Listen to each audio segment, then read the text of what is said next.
Cosnefroy, de très très beaux souvenirs ici sur la Flèche Brabançonne.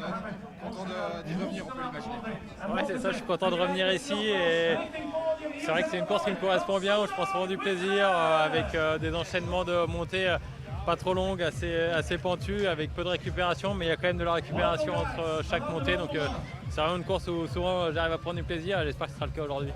On sait que c'est une semaine importante qui approche avec pas mal d'ambition.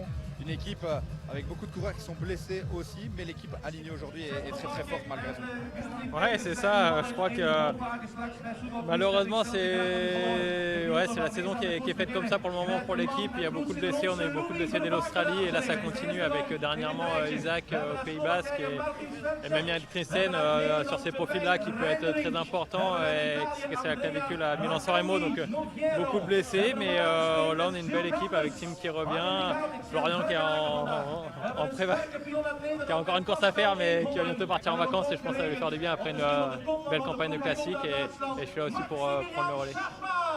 C'est un ajout de dernière minute pour Florian Vermeersch qui rallonge forcément, on compte profiter de sa bonne forme. Et puis il y a Timo Ehlens, deux Belges qui vont être importants aujourd'hui à vos côtés.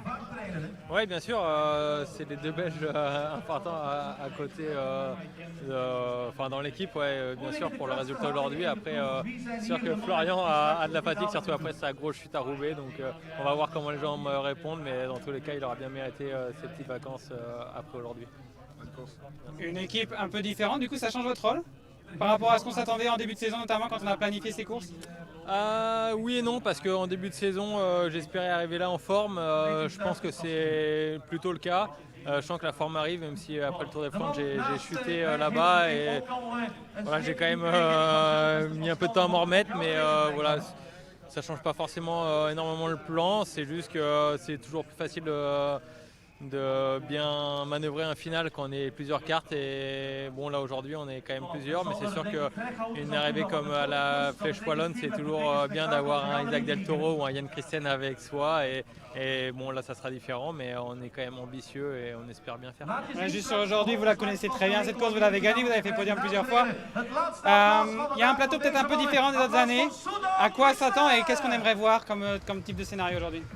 Qu'est-ce qu'on aimerait voir? Je pense que c'est une course d'action. Bien sûr, dans le circuit final, je ne pense pas que ça attaque dès le départ avec les gros favoris, mais c'est sûr qu'il y a une startlist qui est un peu moins élevée que les autres années et un peu plus ouverte pour un résultat. Je ne sais pas si c'est le fait que la date soit rapprochée de l'Amstel. Voilà, il y a beaucoup de courses aussi. Il y a peut-être un peu moins le besoin de points sur cette première année de renouveau World Tour. Donc je ne sais pas les raisons, mais c'est sûr que c'est un peu dommage. On voit cette course progresser d'année en année et là on a un petit coup de mou dans la start list, mais ça reste une très belle start list. C'est une course qui sera plus ouverte, qui est peut-être un peu moins facile à contrôler. Merci beaucoup, bonne course.